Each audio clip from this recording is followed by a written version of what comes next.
교회는 하나님의 말씀으로 삽니다. 그런데 주의할 것은 말씀의 편식입니다. 말씀의 편식이라고 하는 말은 특정한 성경을 골라서 읽고 듣는 것을 가리킵니다. 목사는 자기가 좋아하는 말씀만 골라서 설교하고 성도들은 자기가 듣고 싶은 말씀을 선호합니다. 그러나 우리의 영이 건강하려면 모든 성경을 골고루 섭취해야 됩니다. 저는 주일 오전과 오후 예배, 그리고 수요 예배, 그리고 새벽 기도회와 금요 기도회에서 성경 전체에 접근하려고 애쓰고 있습니다. 로마서는 지난 2년 동안 주일 오후 예배 시간에 강해를 하고 있는데 오늘은 드디어 로마서의 마지막 장을 펼치게 됩니다. 바울 서신의 특징은 마지막에는 항상 축도로 끝나고 있다는 것입니다. 그래서 로마서 15장 마지막 절에도 평강의 하나님께서 너희 모든 사람에게 항상 계실지어다 아멘 이라는 축도문으로 로마서를 마감했습니다. 그러면 로마서 16장은 무엇인가? 그것은 로마서의 부록과 같은 말씀입니다. 하지만 로마서 16장에는 바울의 인간미가 가장 진하게 배어있는 성경입니다. 여기는 바울과 복음으로 한평생 교제했던 로마 교회 성도들 27명과 그의 가정들이 등장합니다. 이들 모두는 바울과 함께 하나님의 나라를 위하고 하나님의 교회를 세워갔던 아름다운 신앙의 이름들입니다. 그래서 어떤 성경학자는 로마서 16장을 가리켜 로마서의 백미다, 로마서의 최고다, 실천적인 교리와 실천적인 삶을 말하고 있는 것이 로마서인데, 그리고 마지막에는 그렇게 믿었던 사람, 그렇게 살았던 사람의 이야기들이니까 말입니다. 그래서 로마서의 백미다, 믿고 살았던 사람들의 이야기를 16장에 담고 있기 때문입니다. 이유는 성도 한 사람 한 사람을 향한 바울의 목회적 애정이 가장 배어 있는 성경입니다. 사도 바울은 지난날 복음으로 교제했던 성도들의 이름 한 사람 한 사람을 부르면서 조금도 어색하지 않게 안부를 전하고 있습니다. 때로는 그들의 이름 앞에 나의 보호자, 이름 앞에 나의 동역자, 처음 읽은 열매, 나와 함께 갇힌 자, 내 사랑하는 자, 예수 안에서 인정함을 받은 자, 주 안에서 많이 수고한 자, 내 어머니, 나의 친척, 나와 온 교회의 식구, 이런 별명을 붙여가면서 이름을 부르고 있습니다. 얼마나 다정다감한 장면입니까? 언젠가 우리의 이름과 별명도 이들의 이름 뒤에 기록되기를 사모하면서 로마서 16장을 몇 주간에 걸쳐서 강해하고자 합니다. 오늘은 로마서를 가지고 로마 교회에 가는 사람에 대한 이야기입니다. 이 시간 복음의 일꾼 베베라는 제목으로 로마서 강해 76번째 시간 가지고자 합니다. 말씀을 듣는 우리 모두에게 하나님이 은혜 주실 것을 소원합니다. 베베는 몇 가지 특징이 있는데, 첫째는 갱그리아 교회의 일꾼이었다라는 겁니다. 우리 읽은 말씀 1절을 우리 함께 읽읍시다. 내가 갱그레아 교회의 일꾼으로 있는 우리 자매 베베를 너희에게 추천하노니 라는 말로 이 16장을 시작합니다. 갱그레아 교회는 우리가 자주 들었던 고린도 교회, 고린도의 동남쪽에 한 15km 좀 떨어져 있는 곳에 위치한 항구 도시입니다. 당시에 아가야 지방의 수도요, 무역과 성업의 중심지였던 고린도의 위성도시, 요즘 표현하면은 서울의 위성도시, 인천이나 또 김포나 이렇게 항구를 끼고 있는 그런 도시쯤으로 생각을 하면 이해됩니다. 갱그레아 교회는 바울이 2차 전도 여행 때에 고린도에서 1년 6개월 동안 머물 때에 세워진 것으로 추정됩니다. 사도행전 18장 11절과 18절에 보면은 바울이 갱그리아 교회를 세울 때에 자기 서원을 이루기까지 삭발까지 한 장면이 기록됩니다. 바울은 로마 교회에 보내는 서신을 배달하는 사람으로 갱그리아의 교회에 여성도 베베를 소개하고 지금 로마 교회에 그의 이름을 믿을 만한 사람이라고 추천하고 있는 것입니다. 그런데 로마 교회 성도들에게 문안 인사를 하면서 바울은 여자 이름을 먼저 등장시키는 것은 당시의 혁명적이고 파격적인 행위였습니다. 당시의 유대 남자들이 아침마다 하나님 앞에 기도하는 그 기도 제목 가운데 하나님 감사합니다. 내가 여자로 태어나지 아니하고 이방인으로 태어나지 않게 해줘서 감사합니다. 이것이 당시 유대인들의 아침 기도였습니다. 로마의 철학자 세네카의 글을 보면은 당시 철학자들은 여자도 사람인가 라는 논제로 자주 논쟁을 했다고 하는 그런 기사가 실려 있습니다. 이런 시대적인 상황에서 바울이 신구약 성경의 집약이라고 할 수 있는 로마서를 여성도 베베의 손에 맡겨서 전달하고 있다고 하는 이 사실은 바울이 베베를 얼마나 신임했는가를 짐작케 해주는 장면입니다. 이제 본문을 집중합니다. 바울은 로마서를 전달하는 베베를 가리켜서 갱그리아 교회의 일꾼이다 라고 합니다. 여기 일꾼이라고 하는 헬라 말은 디아코노스라는 말인데 성경에서 집사라는 말로 번역이 됩니다. 디아코노스라고 하는 단어는 당시의 시대 상황이 말해주고 있듯이 남성 명사입니다. 디아코노스는 다 집사는 다 남자라는 말입니다. 여성 명사가 없기 때문에 이 남성 명사를 베베에게 붙여서 그를 소개를 하고 있습니다. 우리는 초대교회의 집사를 생각을 할 때에 사도행전 6장에 등장하고 있는 스데반과 빌립 등 7 집사를 우리는 떠올리게 됩니다. 그들은 한결같이 믿음과 지혜와 성령이 충만했던 사람이고 모든 사람들로부터 칭찬받고 인정받았던 사람들입니다. 초대교회의 집사들은 자신들이 임무에 충실했고 복음 전도를 위해서 목숨까지도 기꺼이 드렸던 사람들입니다.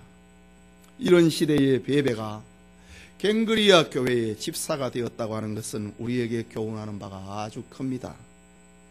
다시 말하자면 여성도 베베는 믿음이나 지혜나 성령의 충만함에 있어서 그리고 교회를 섬기고 성도들을 섬기는 일에 있어서 당시에 주도적인 역할을 했던 남자들과 비교해서 조금도 모자라지 않았다는 말이 됩니다.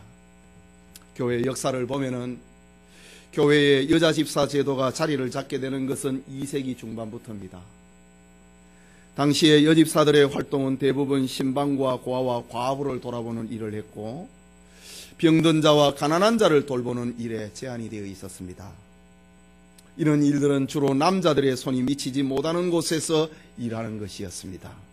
그런데 여자 집사 제도가 생기기 100년 전에 여자 집사 제도가 정착하기 100년 전에 베베가 단순하게 모아와 고아와 과부를 돌아보는 이런 데에 머물지 아니하고 바울의 신임을 받아서 갱기리아 교회의 집사가 되었고 남자들이 감당해야 했을 법한 일 로마서를 전달하게 되었다고 하는 사실은 당시의 베베가 얼마나 큰 사람이었던가를 보여주는 겁니다. 여러분, 오늘날 목사님들이 만나서 종종 목회 임상 경험을 나누다 보면은 교회 안에는 세 부류의 사람이 있음을 이구동성으로 말을 합니다. 그것은 구경꾼, 또 하나는 말꾼, 또 하나는 일꾼입니다. 구경꾼은 교회의 방관자로서 예배 참석만으로 만족하는 사람입니다. 구경꾼은 교회의 일에 관심이 없습니다. 좋은 일에 같이 하지 아니하고 힘든 일에도 나누지 않습니다. 아무도 자기에게 다가오거나 권면하지 못하게 합니다. 건드리면 어디로 튈지 모릅니다. 이런 사람의 특징은 요한계시록 3장 15절의 말씀처럼 차지도 아니하고 더욱지도 아니하는 사람이다 라고 말하는 것이 합당합니다. 둘째는 말꾼입니다. 입만 가지고 일하며 손과 발은 움직이지 않는 사람을 말합니다. 말꾼은 때로는 말썽꾼으로 돌변해서 이 집 저 집을 다니면서 말을 옮기며 교회의 분란을 일으킵니다. 요즘에는 현대 문명을 가지고 이 사람 저 사람에게 전화를 하고 SNS를 통해서 말썽을 일으킵니다. 이런 사람의 특징은 고린도전서 10장 32절에 기록된 것처럼 유대인에게나 헬라인에게나 하나님의 교회에나 그치는 자입니다. 말꾼은 교회에 그치는 사람이라 했지. 셋째로 일꾼입니다. 이런 사람은 갱그리아 교회의 일꾼 베베처럼 교회 일에 앞장서서 헌신하는 사람으로 부각됩니다. 일꾼은 하나님의 사랑에 감사해서 열심히 봉사하고 충성하는 사람입니다. 이런 사람들로 인하여서 교회는 편안하고 든든히 서가게 되는 것입니다. 이런 일꾼이 교회의 중심이 되는 교회는 건강한 교회가 됩니다. 방관자나 말꾼이 교회의 중심이 되면 교회는 절대로 건강하지 못합니다. 교회는 일꾼이 중심이 되어야 건강한 교회가 됩니다. 여러분은 어떤 사람이라고 생각합니까? 구경꾼입니까? 말꾼입니까? 거기에서 더 나아가서 말썽꾼입니까? 아니면은 일꾼입니까? 예배드리는 성도님, 그리고 오늘 헌신하는 삼여전도회 회원 여러분, 여러분은 어떤 사람으로 평가되기를 원하십니까? 갱그리아 교회의 집사 베베처럼 교회의 일꾼으로 누군가에게 소개되어야 되지 않겠습니까? 이 사람은 우리 교회의 일꾼이라고 말합니다. 일꾼된 여러분을 통하여서 우리 영천교회가 평안하고 든든히 서가는 건강한 교회가 되기를 소망합니다. 그게 둘째로, 베베는 우리 자매 베베다 라고 합니다. 앞서 말씀드린 것처럼 고대 사회의 여성의 위치와 역할이 소홀하게 취급되었던 것은 사실입니다. 그러나 로마서 16장을 보면은 여성도의 이름이 전체의 3분의 1을 차지합니다. 특히 로마에 있는 성도들 중에 바울의 인사를 받고 있는 여성도의 이름은 유난히 많이 등장합니다. 오늘 읽은 1절에 이 로마서를 들고 가고 있는 사람 베베, 그리고 3절에 브리스가, 6절에 마리아, 7절에 유니아, 12절에 두루베나, 두루보사, 버시. 어떻게 여잔지 아는가? 헬라어 문장 속의 단어가 다 여성 명사입니다. 그러니까 여자라 이거지. 그리고 13절에 루포의 어머니, 15절에 율리아, 네레오, 그의 자매. 이 로마 교회 안에 바울이 지금 안부를 전하고 있는 사람 중에 절반에 가까운 사람들이 지금 여자들입니다. 이것은 오늘의 교회뿐만이 아니라 초대 교회에서 여성도의 역할이 얼마나 중요했는지를 웅변적으로 말하고 있는 장면입니다. 다시 본문 1절을 봅니다. 내가 갱그리아 교회의 일꾼으로 있는 우리 자매 베베를 너희에게 추천하노니 라고 합니다. 바울은 베베를 로마 교회 성도들에게 로마서를 전달하는 사람으로 추천하면서 우리 자매 베베라고 합니다. 여기서 바울이 베베를 자매라고 호칭하는 것은 혈연 관계에 있다는 말이 아니고 영적 관계를 말합니다. 교회에서는 예나 지금이나 성도들끼리 서로 형제 자매라고 부릅니다. 피가 섞이지 않는 사람들끼리 형제 자매라고는 부를 수 없는 일 아닙니까? 하지만 성도는 예수 그리스도의 피의 공로로 말미암아 하나님의 자녀가 되었고, 그러니 모두가 다 하나님의 자녀가 되었으니 서로는 형제고 자매가 되는 것입니다.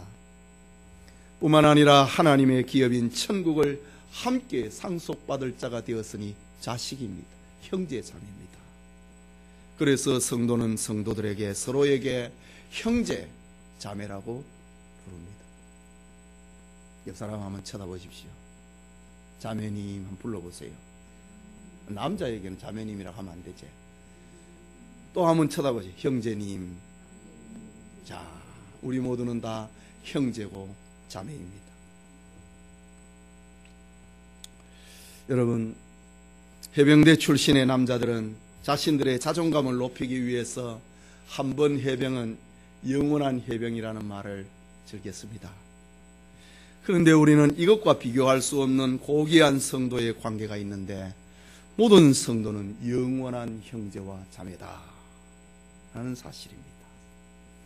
이것은 구원과 천국의 상속 문제에만 해당되는 것이 아닙니다. 교회의 성도들은 서로 형제의 자매처럼 교제하게 되기 때문입니다. 실질적으로 우리 성도들 간에 교제하는 것은 집안의 혈육의 형제보다 교제하는 시간이 더 많을걸요. 여러분, 혈육의 형제는 뭐 명절에나 한 번씩 만나고 그러는데, 성도들은 매주마다 만나요. 어디 매주뿐입니까? 새벽마다 만납니다. 예, 이런 교제가 있기 때문에 성도들 간에는 서로 형제, 자매라는 말을 씁니다. 지난 시간에 말씀드린 것처럼 성도의 교제는 만남입니다. 성도의 교제는 서로의 필요에 따라 주고받는 것이 있는 것입니다. 그리고 서로를 위해서 기도하는 것입니다. 이런 의미에서 성도는 서로 형제와 자매입니다. 동등한 관계입니다. 여러분, 성도 개인은 교회가 아닙니다. 개인이 모여서 둘이 되고 셋이 되고 연합할 때에 교회가 됩니다. 뿐만 아니라 교회의 일은 혼자서 하는 것이 아니고 형제 자매가 연합해서 하는 것입니다. 오늘 본문의 바울 역시 그랬습니다. 로마서는 바울이 직접 가지고 로마로 가지 못하고 자매 베베에게 전달을 합니다. 이런 의미에서 사도로 부름받은 바울은 베베를 자기와 똑같은 동급인 자매라고 말합니다. 동등한 위치에서 바울은 이 편지를 들고 가는 베베를 향하여 자매다 라고 말하는 겁니다. 예수님은 마태복음 12장 48절에 말씀하셨습니다. 누가 내 어머니며 내 동생들이냐 하시고 손을 내밀어 제자들에게 가리켜 이르시되 나의 어머니와 나의 동생들을 보라.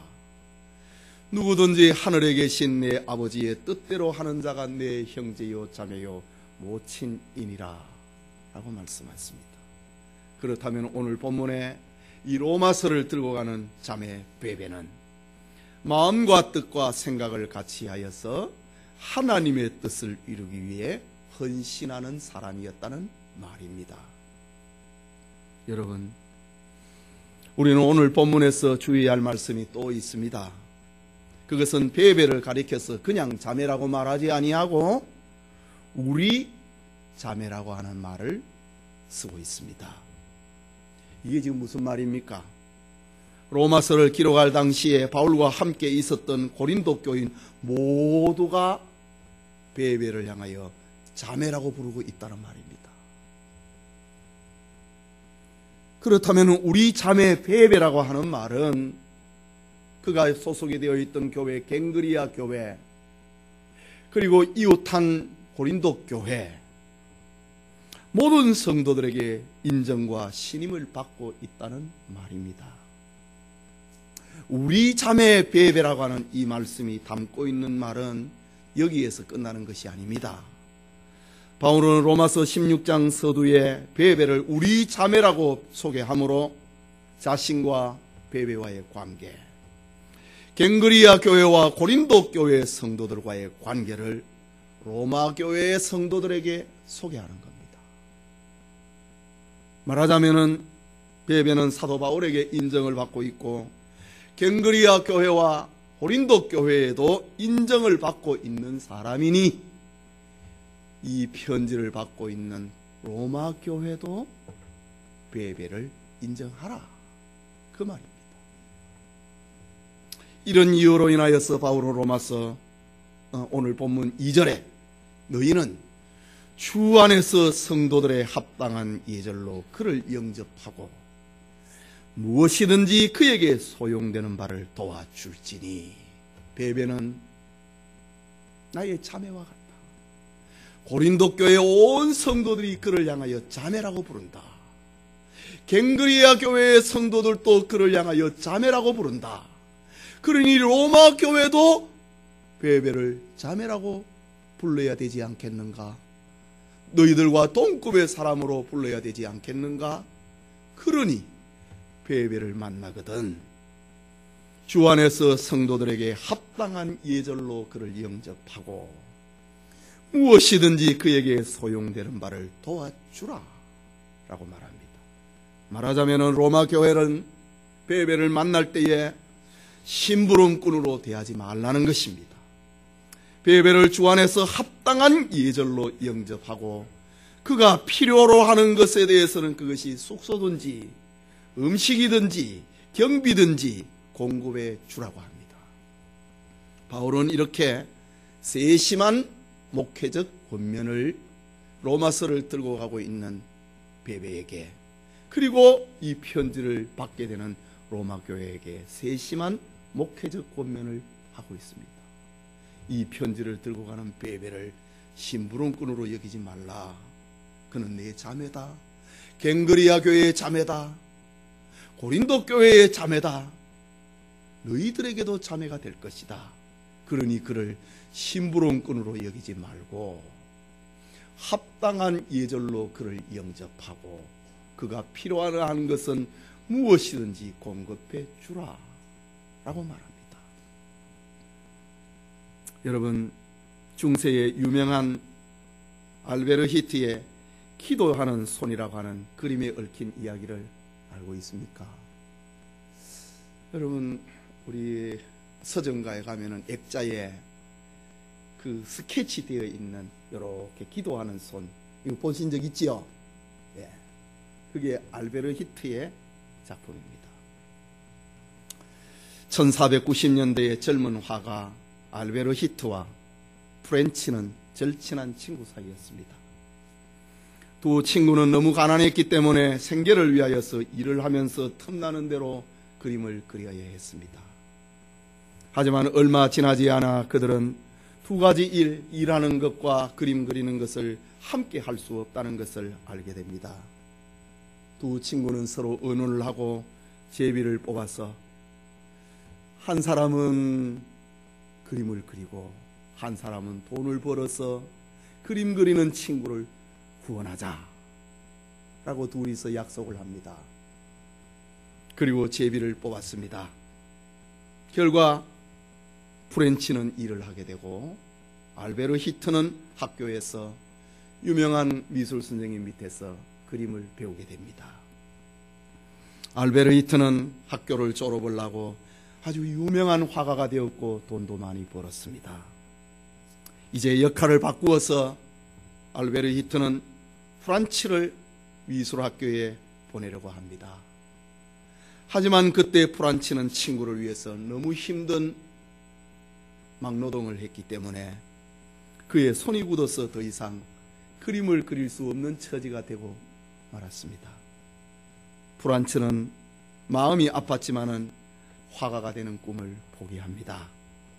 그러는 어느 날 프란치를 찾아가고 있는 알베르 히트는 집을 들어가는데 집 안에서 프렌치가 손을 모으고 기도하고 있는 장면을 봅니다. 무릎을 꿇고 하나님께 기도하는 모습을 보았습니다. 그의 기도 소리가 창밖에 있는 알베르 히트에게 들렸습니다. 주님, 저의 손은 이미 굳어서 그림을 그릴 수가 없습니다. 내 친구는 저를 그림 그리게 하려고 하지만은 저의 손은 굳어서 그림을 그릴 수가 없습니다.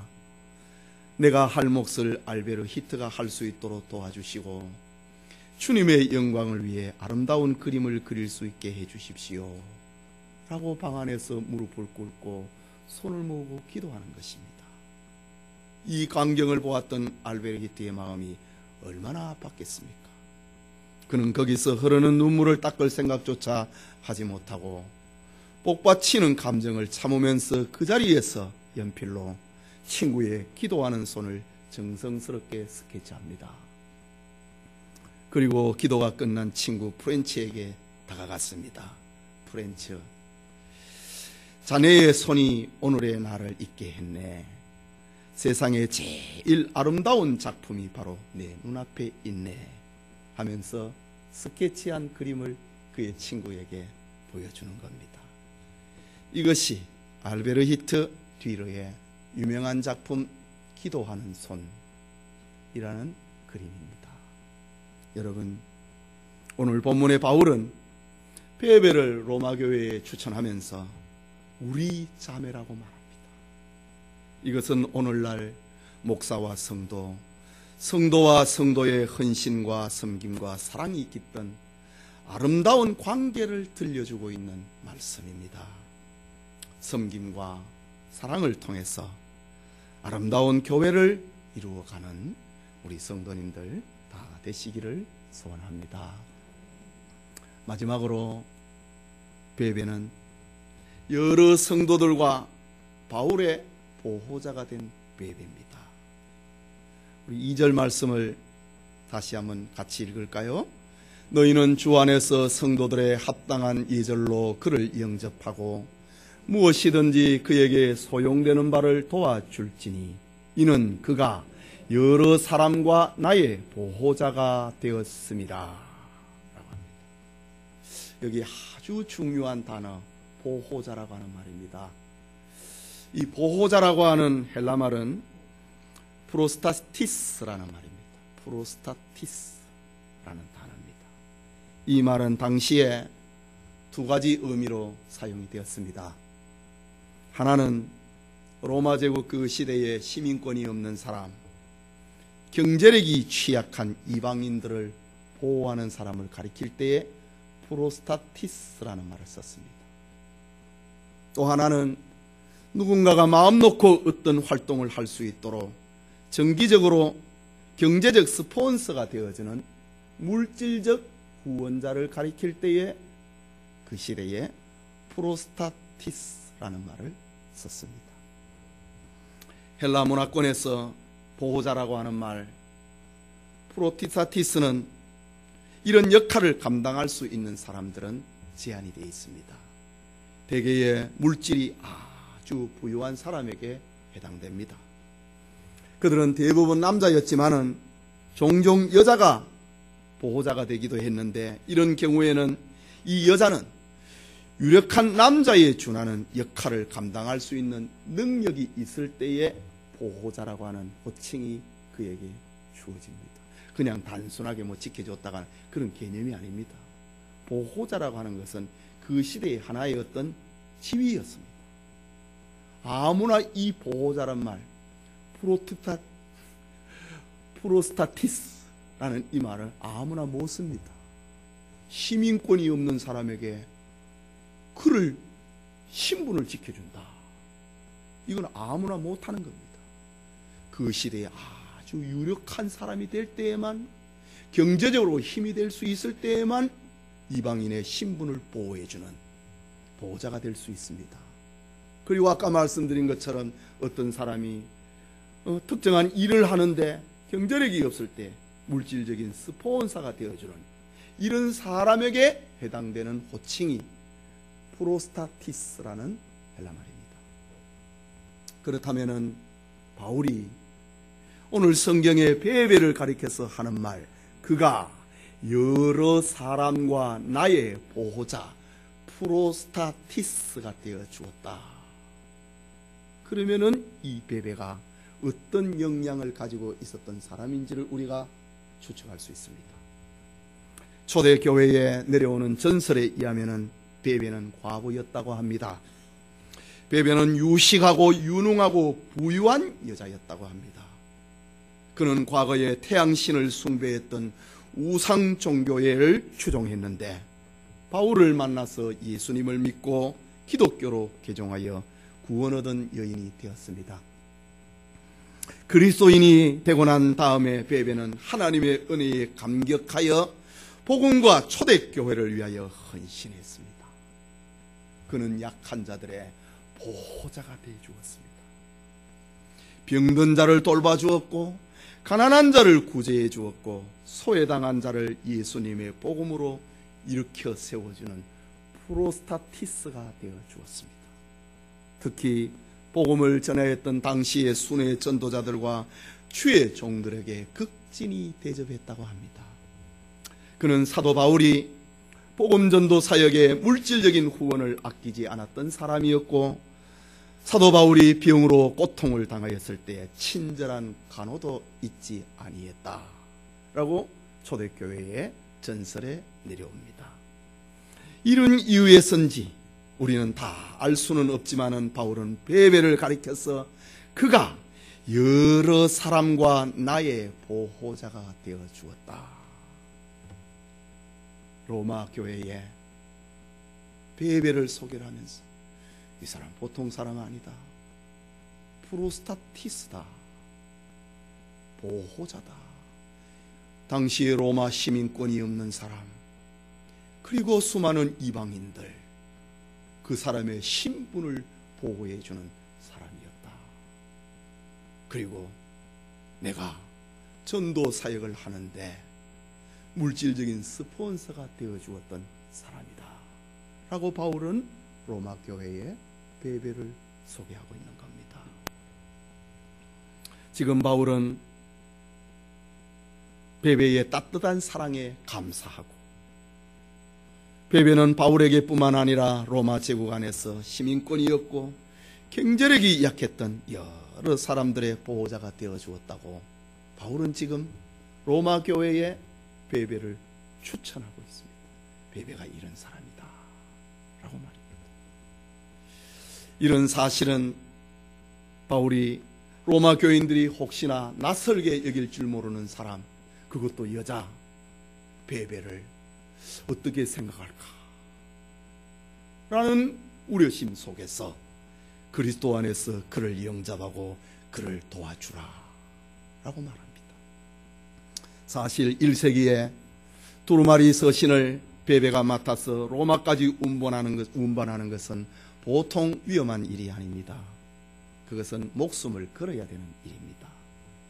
갱그리아 항구에서 로마까지 가는 길은 바닷길뿐만이 아니라 육로를 따라가야 되는 먼 길이었습니다.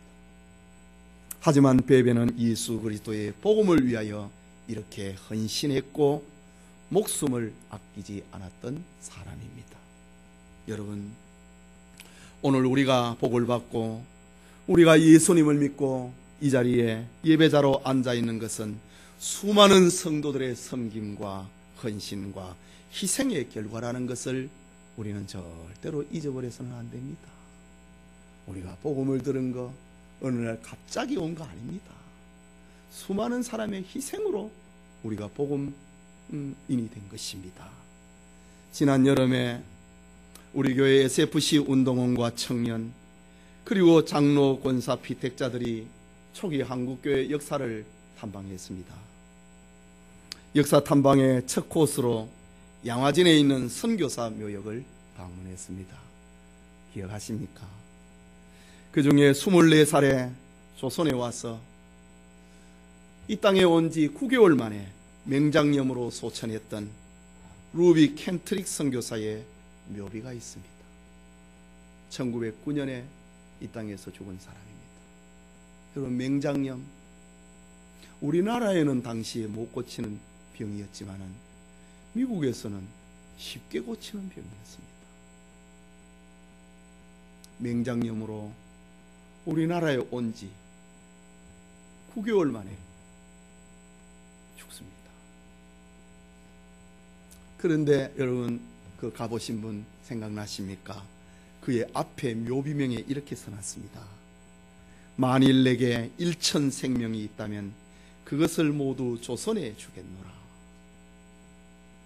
그의 소신이었습니다. 그리고 우리가 그냥 지나갔죠. 그의 뒷면에는, 그 묘비명 뒷면에는 그가 저 미국 텍사스에 있는 부모님에게 보냈던 마지막 편지가 그 비문 뒤에는 기록이 되어 있습니다.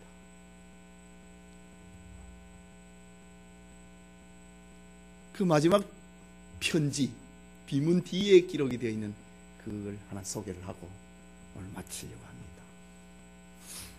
이곳 조선 땅에 오기 전 집들에 심었던 꽃들이 활짝 피어났다는 소식을 들었을 때 하루 종일 집 생각만 했습니다.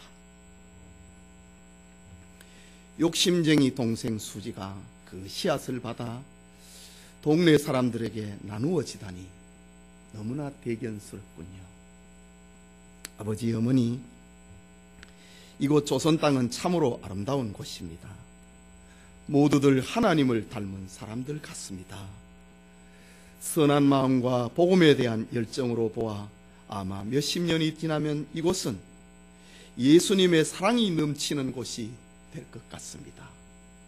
저는 복음을 듣기 위하여서 20km를 맨발로 걸어오는 어린 아이를 보았을 때에 그들 안에 있는 하나님의 사랑 때문에 오히려 위로를 받고 있습니다. 그러나 한편에서는 탄압이 점점 심해지고 있습니다. 그 당시에 러일 전쟁이 벌어지고 있을 때였습니다. 그저께는 예수님을 영접한 지 일주일도 안 된 서너 명이 끌려가 순교했고 토마스 선교사와 제임스 선교사도 순교했습니다. 선교 본부에서는 철수하라는 지시가 있었지만 대부분의 선교사들은 그들이 전도한 조선인들과 아직도 숨어서 예배를 드리고 있습니다. 그들은 모두가 순교를 할 작정인가 봅니다.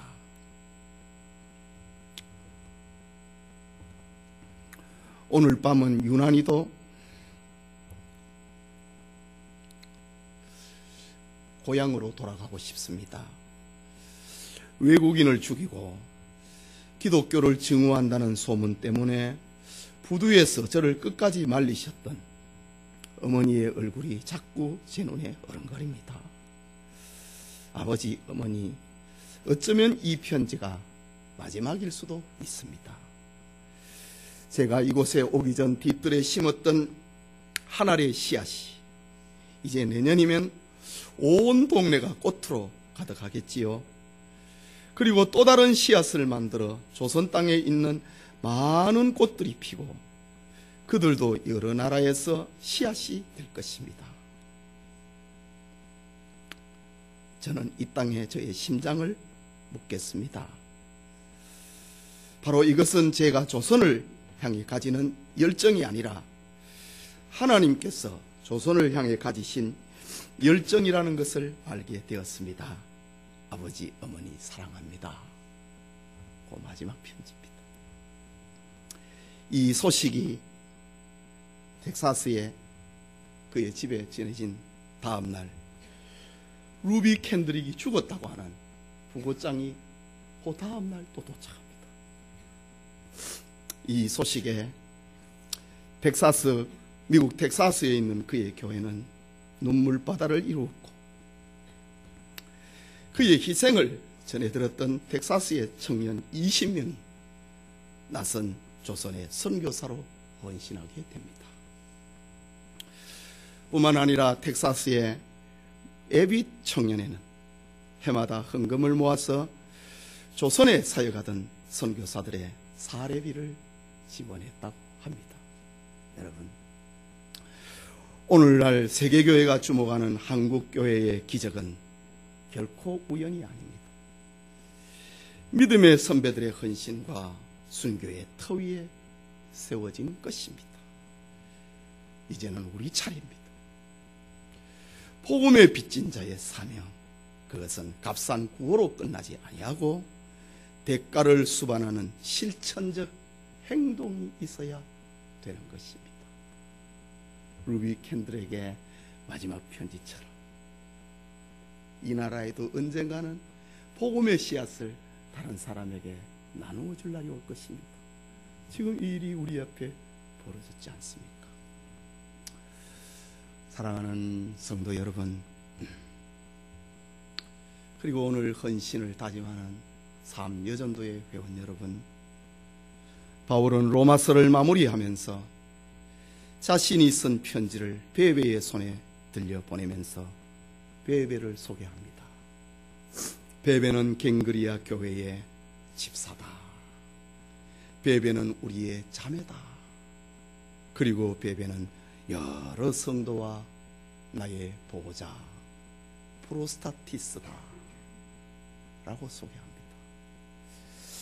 베베는 참으로 그 시대를 살아가는 자기 존재의 의미와 가치와 목적을 깨달았던 사람입니다. 그가 교회의 일꾼이고 주의 종의 자매와 보호자가 되었으니, 이런 축복을 받았으니 어찌 그의 이름이 생명책에 빛나지 않을 수 있겠습니까? 그는 로마에 있는 교회에서 합당한 예우를 받아야 될 사람인 동시에 하나님 앞에 기록된 상급이 있는 사람임에 틀림없습니다. 그가 전도자 바울의 가슴에 새겨져 있는 사람인고 보면은 그는 하나님의 생명책에서 그 이름이 빛나고 있음에 틀림없는 사람입니다. 베베의 아름다운 신앙을 본받아서 후대의 사람들에게 믿음의 아름다운 삶의 발자취를 남기는 신앙의 모든 성도들이 되시기를 소원합니다.